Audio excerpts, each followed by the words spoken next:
ام المومنین اما عائشہ صدیقہ فرماتی ہیں کہ میں نے فاطمہ سے زیادہ سچا کائنات میں کسی کو نہیں دیکھا سوائے ان کے بابا کے. چلنے میں، بولنے میں، اٹھنے میں، بیٹھنے میں، کردار میں، سخاوت میں، رفتار میں، گفتار میں، ہر ادا میں اپنے باپ کے مشابہ تھی، اپنے والد کے مشابہ تھی. روایت میں آتا ہے کہ ایک مرتبہ ایک فقیر آیا دروازے پر. یہ اصل بات ہے، یہ سخاوت، سخی گھرانہ ہے، سخی بابا کی سخی بیٹی ہے.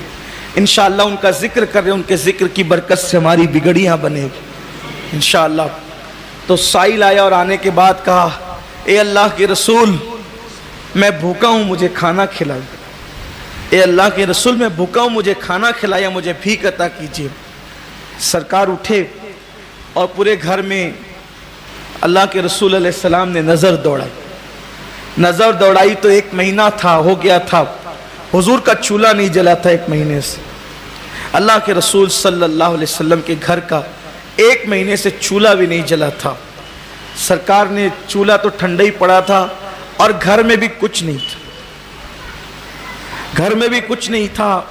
اللہ کے رسول علیہ السلام نے سائل کو، فقیر کو، بھکاری کو، منگتے کو نہ کہنا گوارا نہیں کیا. سرکار نے فرمایا کہ اے سائل، سوالی، میری بیٹی کا گھر بازو میں، فاطمہ کا گھر، وہاں چلے جا، تیری مراد پوری ہو جائے. سرکار نے بی بی زہرا پاک کے دروازے پہ بھیجا.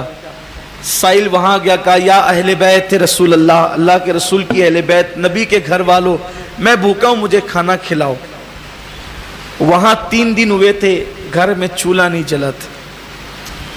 بی بی زہرا نے، سخی باپ کے سخی بیٹی نے دیکھا گھر میں ادھر ادھر کچھ نہیں دکھا. وہاں تو کیا دیکھا کہ ایک چمڑے کا مسلح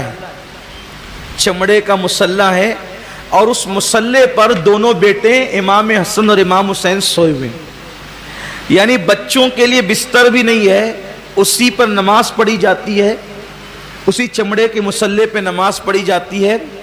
اور بچوں کو سلانا ہوتا ہے تو اسی چمڑے کے مسلح پر دونوں شہزادوں کو سلا دیتی ہے. کونین کے مالک کے گھر کا حال یہ ہے، کونین کے مالک کے گھر کی بیٹی کے گھر کا حال یہ ہے. یہ گھروں کی کیفیت ہے، کیا شان والے لوگ ہیں اور گھر کا حال کیا ہے. تو بی بی نے گھر میں دیکھا کچھ نہیں تھا، 3 دن سے چولہا بھی ٹھنڈا پڑا تھا.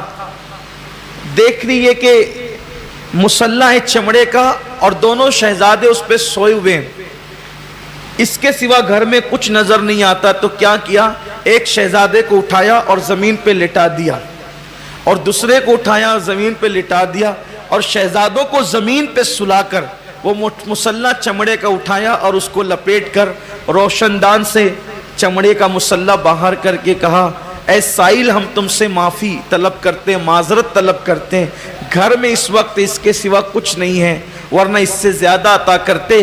یہ چمڑے کا مسلح بیچ دو اور اپنی ضرورت کو پوری کر لو. یہ سیدہ فاطمہ الزہرا کی سخاوت ہے. اب جب گھر میں بظاہر کچھ نہ تھا تو سائل کو نہ نہیں کہا. آج تو خدا کے خزانے لے کر کے بیٹھی ہوئی ہیں، تو آج ہمیں کیوں نہ کہے گی، آج ہمیں کیوں مایوس کرے گی. انشاءاللہ تعالی ضرور عطا کرے گی.